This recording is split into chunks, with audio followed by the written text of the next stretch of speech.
मेरे प्यारे विद्यार्थी छात्र छात्राओं, हिंदी कक्षा में हिंदी क्लास में तुम सबका स्वागत है। सुप्रभात, सुस्वागतम, सुस्वागतम। प्रथम सत्र खत्म होते ही हम द्वितीय सत्र में पदार्पण कर रहे हैं।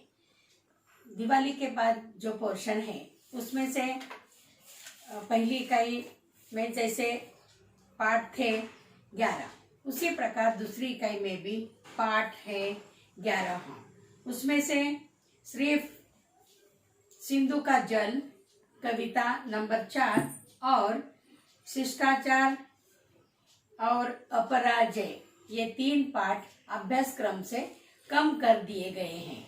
यानी कुल हमें 8 पाठों का अभ्यास इस सत्र में करना है।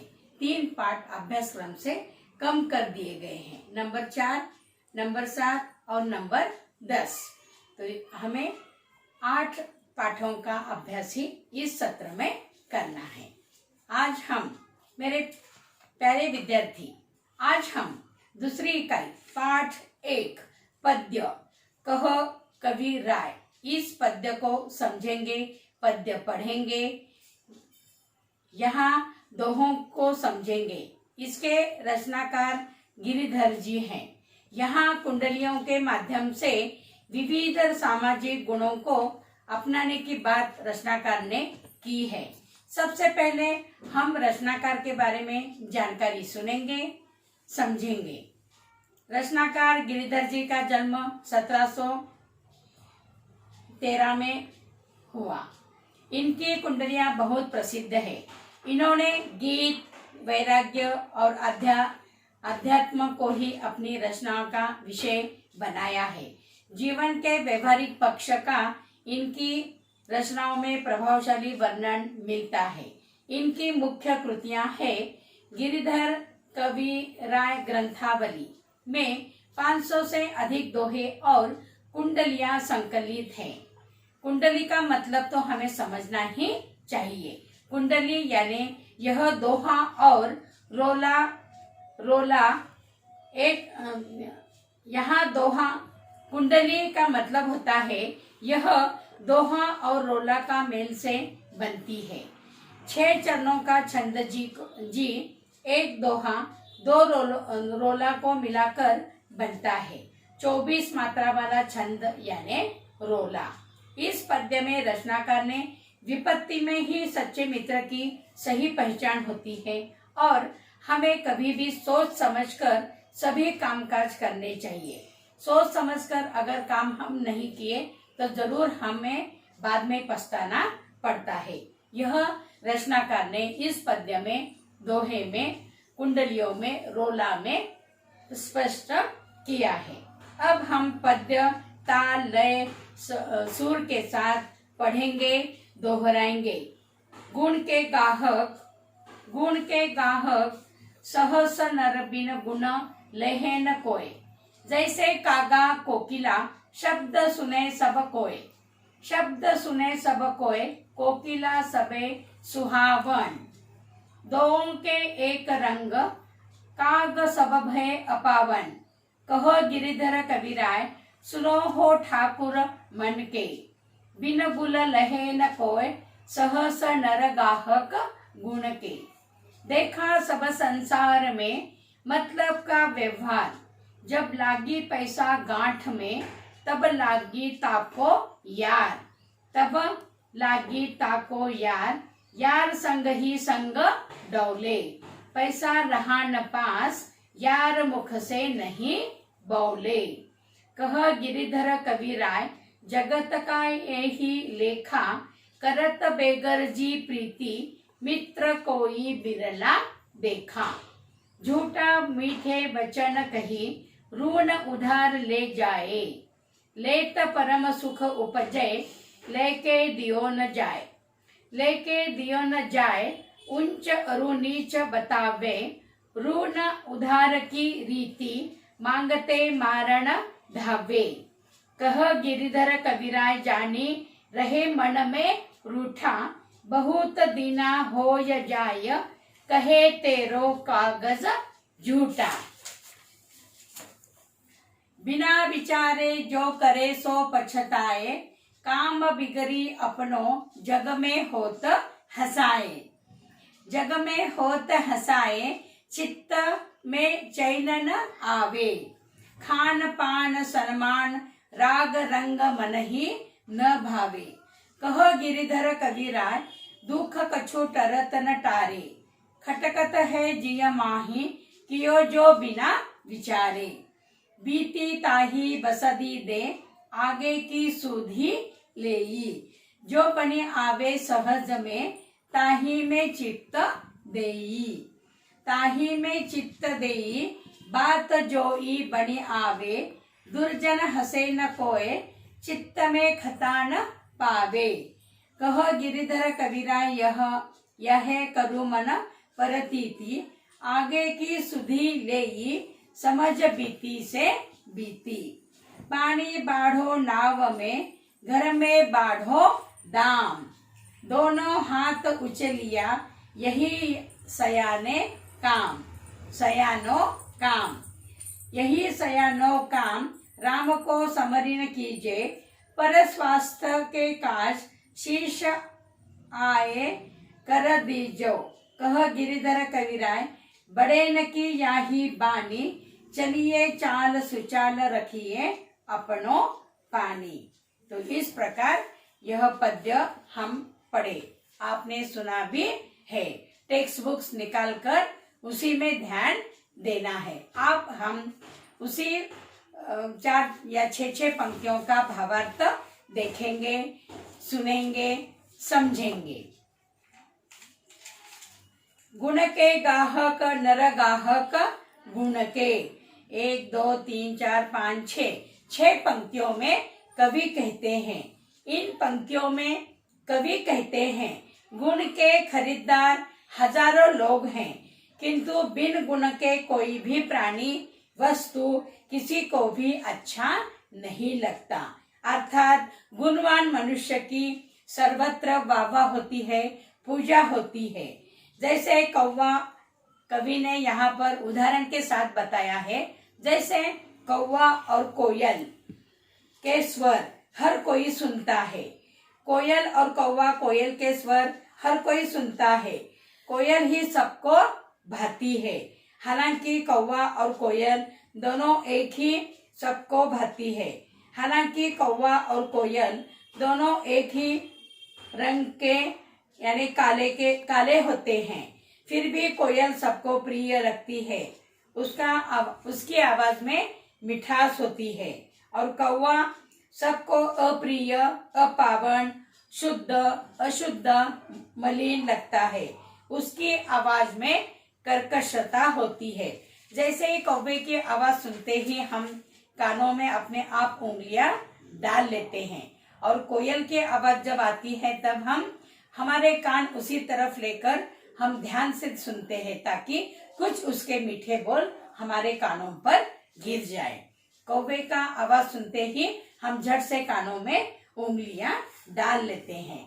कवि गिरिधर जी कहते हैं, ये मेरे मन के भगवान, सुन लो कि बिना गुण के कोई भी प्रिय अच्छा नहीं लगता, जबकि गुण और गुणवान के हजारों ग्राहक मिल जाते हैं।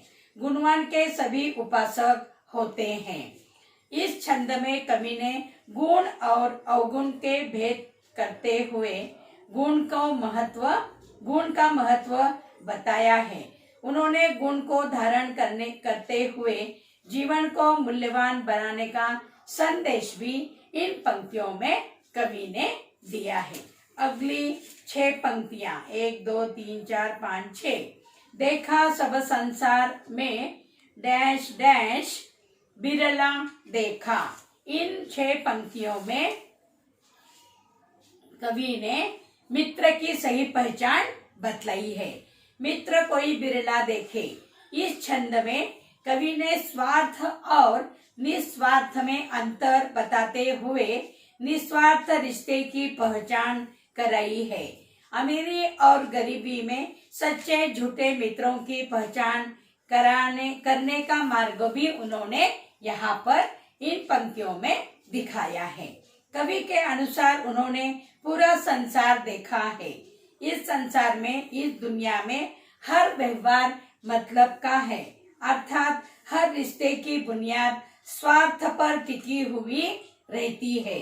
जब तक किसी के पास पैसा है तब तक सब उसके मित्र रहते हैं, उसके सभी मित्र उसके पास ही साथ साथ रहते हैं। किंतु जब उसके पास पैसा नहीं रह जाता या पैसा खत्म हो जाता है तब उसके वही मित्र उससे सीधी बात तक नहीं करते, सीधी मोह बात तक नहीं करते। कवि कहते हैं कि यही संसार की दुनिया, संसार का व्यवहार और नियम है। निस्वार्थ प्रेम करने वाले, साथ रहने वाले निराले मित्र बड़ी मुश्किल से कभी कभी हमें दिखाई देते हैं। जो संकट के समय हमारी सहायता करता है वही सच्चा मित्र कहलाता है। लेकिन यहाँ पर कवि ने ये सारा संसार, ये सारी दुनिया मतलब की है। यहाँ सभी व्यवहार से देखते हैं। पैसा अपने पास है तो सब कुछ हमें मित्र मित्र कहकर पास आते हैं, और पैसा हमारे पास जब नहीं रहता तब वे कहते हैं, मित्र को सीधी मुंह तक बात भी करने को तैयार नहीं हो रहते। तीसरे अभी 6 पंक्तियां। झूठा मीठे वचन कहीं, ऋण उधार ले जाए, डैश डैश कहो तेरा कागज झूठा। तीसरे 6 पंक्तियों में, छंद में, दोहे में कवि ने कर्ज लेने देने की स्थिति को स्पष्ट किया है। कवि के अनुसार किसी भी व्यक्ति को सोच समझकर लेन देन करना चाहिए। कवि के अनुसार झूठा व्यक्ति मीठे वचन बोलकर कर्ज उधार लेता है। जब पैसों की हमें मांग लगती है तब हम बहुत मीठी मीठी बातें करके कर्ज मित्र से ले लेते हैं, लेकिन वही कर्ज बाद में अगर चुकाना है तो हम मित्र को मित्र नहीं कहते, और तुमने कब मुझे कर्ज दिया है वो कागज भी तुम्हारा सब कुछ झूठा है। तो यहाँ पर कवि के अनुसार झूठा व्यक्ति मीठे वचन बोलकर कर्ज उधार ले लेता है।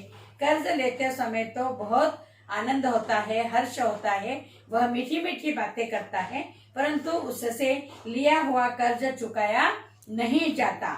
वह उल्टे कर्ज देने वाले को ही ऊंच नीच, सही गलत और भला बुरा बर्ताव बताने लगता है।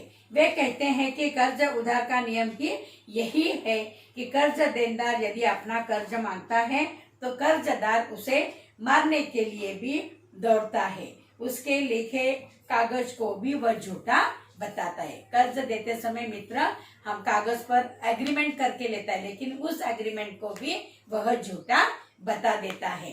अगले 4-6 पंक्तियां। बिना विचारे जो करे सो पाछे पछताए, डैश डैश कियो जो बिना विचारे।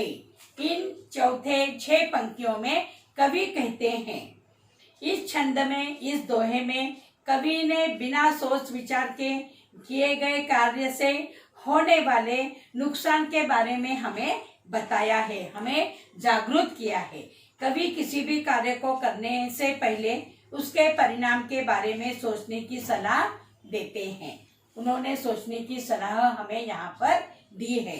कवि के अनुसार जो व्यक्ति बिना सोच समझे कोई भी कार्य कामकाज करता है वह व्यक्ति कार्य के परिणाम के बाद अवश्य पछताता है, उसे गलती का एहसास होता है। वह अपने काम तो बिगाड़ ही लेता है और साथ ही साथ वह जग की हंसी का पात्र भी बन जाता है। सबके सामने हमारी फजीती भी हो जाती है। संसार के, इस दुनिया के लोग उस पर हंसते हैं और उसके भी मन को चैन नहीं मिलती, समाधान नहीं होता। खाना पीना, मान सम्मान, प्रेम क्रोध का रंग कुछ भी उसके मन को नहीं भाता। कवि कहते हैं कि ऐसे में दुख कष्ट टालने से नहीं टलता। बिना सोच विचारे किए गए कार्य का परिणाम इतना कष्टदायक, पीड़ादायक होता है कि वह हमेशा हृदय में खटकता रहता है, चुभता रहता है। इसीलिए हम बहुत परेशान हो जाते हैं और हमें कुछ भी समाधान नहीं होता।